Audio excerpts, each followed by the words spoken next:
Mais ce discours et ces appropriations que l'on a vues dans les espaces maritimes se poursuivent aussi jusque dans l'espace, puisque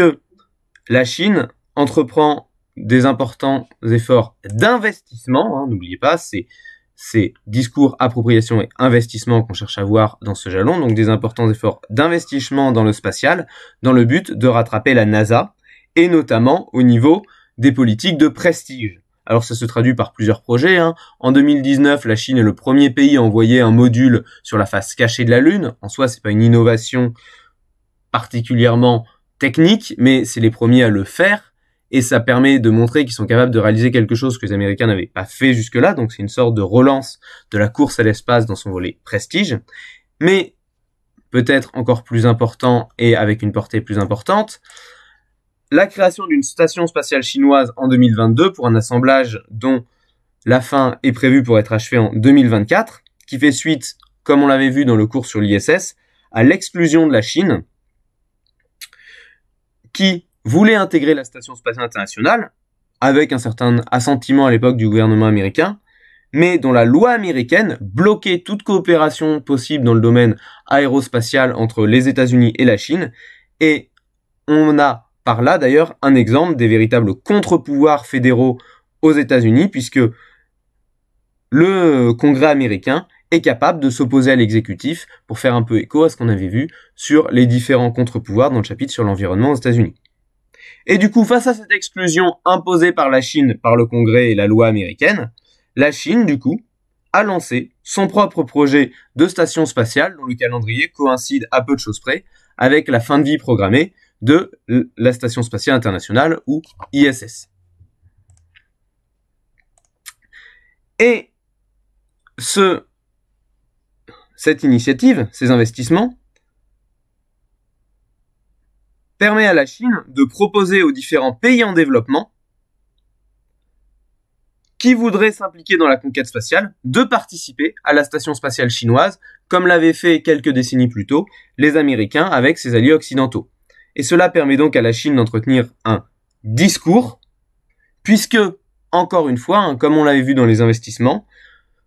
la Chine prend par là le leadership d'une sorte de station spatiale internationale, et c'est donc un moyen de proposer à différents pays, notamment des pays en développement, qui ne font pas partie des alliés occidentaux traditionnels des États-Unis, une alternative au patronage états-unien, qui jusque-là se contentait de, comme on l'a vu sur la Station spatiale internationale, laisser des miettes à ses alliés occidentaux et japonais, sans les inviter à son propre projet sur la Station spatiale lunaire pour le moment. Et donc la Chine reprend ce leadership en ouvrant la porte à d'autres pays qui jusque-là étaient exclus, notamment les pays en développement, en leur permettant de participer à la conquête spatiale. Et les Occidentaux sont pas en reste, puisque l'ESA, l'Agence spatiale européenne, fournit les instruments de mesure scientifiques, comme elle l'avait fait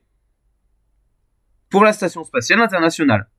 Or, avec ces investissements et ce discours, la Chine fragilise donc le bloc occidental dans le domaine du spatial et lui permet d'être reconnue comme une véritable puissance spatiale, puisque même la NASA, qui a des volontés que le pouvoir politique ne lui permet pas de réaliser, a exprimé sa volonté d'échanger des données scientifiques avec ce que les Chinois vont réaliser sur leur nouvelle station spatiale chinoise ouverte à la coopération internationale. Donc, cette course à l'espace contre les Américains, appuyée par de nombreux investissements et qui permet de soutenir un discours, se comporte, comme je l'ai dit, d'une relance de la course à l'espace en étant les premiers à envoyer un module sur la face cachée de la Lune, avec une station spatiale internationale chinoise, vu qu'ils ont été exclus par les Américains de l'ISS, en invitant les pays en développement, mais aussi pour les nés scientifiques, les Européens, et voir, ils sont pas forcément fermés à une coopération scientifique avec les Américains, donc de reprendre le leadership sur une station spatiale d'obédience internationale. Mais ça va au-delà, dans la poursuite de la course à l'espace, puisque la Chine envisage, elle aussi, la construction d'une base sur la Lune autour de 2030. Autrement dit, comme je vous l'ai dit, on a une nouvelle course à l'espace qui est lancée contre les États-Unis en lieu et place de l'URSS.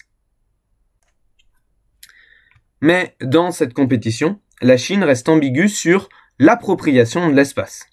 puisque la Chine ne s'aligne pas sur la loi américaine de 2015, à savoir le Space Act, où, je vous le rappelle,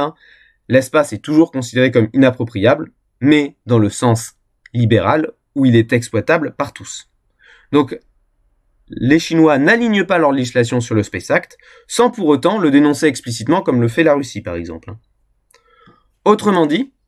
la Chine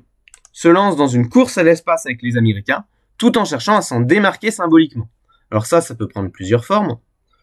Première forme, la Chine insiste sur le fait qu'elle respecte le traité de l'espace, qui rend l'espace et les corps célestes inappropriables, mais pas les ressources. C'est pas précisé explicitement dans le traité de l'espace. Et à ce titre, pour s'en démarquer, en 2020, la Chine refuse l'accord Artemis, où les États-Unis et leurs alliés américains voulaient faire un projet afin de collaborer pour ramener l'homme sur la Lune et en exploiter les ressources dans le but de la conquête spatiale. Donc à la fois elle cherche à s'en démarquer symboliquement pour dire qu'elle respecte le traité de l'espace, mais comme les Américains, elle multiplie les projets de lancement et surtout les projets de galaxies de satellites, donc d'une appropriation physique de l'espace, dans le but de rattraper les Américains dans ce domaine. Et pour marquer sa différence symbolique et juridique avec les Américains, la Chine tient un discours à l'ONU où elle prône, avec la Russie, un nouveau traité qui viendrait prévenir la course aux armements dans l'espace. Alors certes, c'est déjà dans le traité de l'espace original, mais en cela, le discours chinois cherche à dénoncer une militarisation de l'espace fantasmée par les États-Unis, tout en prévoyant éventuellement des projets similaires, et demande ouvertement un traité de l'ONU afin de refuser la mise en orbite d'armes dans l'espace.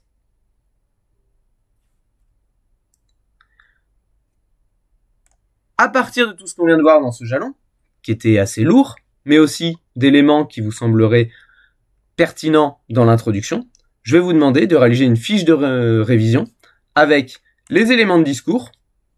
de manière synthétique, sans détailler, les principaux investissements et les principales appropriations, en mettant en face celles que vous estimez aller ensemble, avec donc une ligne pour les éléments maritimes et une ligne forcément moins dense puisqu'il y a moins de contenu pour les éléments spatiaux. Donc je vais vous laisser faire cette fiche de révision que je vous laisse à l'écran, que je vérifierai, afin de mettre au point pour vous, pour les révisions, les connaissances sur ce chapitre. Et à ce titre, je vous rajoute une petite modification, puisque dans la vidéo d'introduction, j'avais parlé en 1970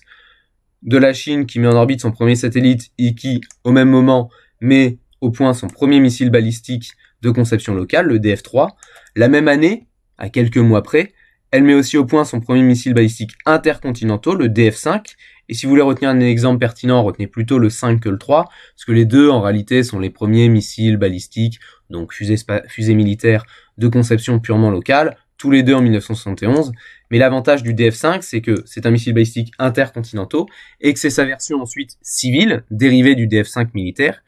qui sert à toutes les fusées et à tous les lancements économiques et civils que la Chine met au point, parce que tous les lanceurs Longue Marche jusqu'au Longue Marche 4, tous les lanceurs et les fusées civiles chinois jusque dans les années 2010 sont en fait des versions dérivées, rendues civiles, du missile DF-5. Donc c'est vraiment l'exemple type des missiles balistiques, sont une technologie militaire qui sont ensuite dérivées pour en faire une version civile pour les usages économiques et scientifiques. Et donc en prenant notamment cet exemple, je vais vous laisser faire cette fiche de révision.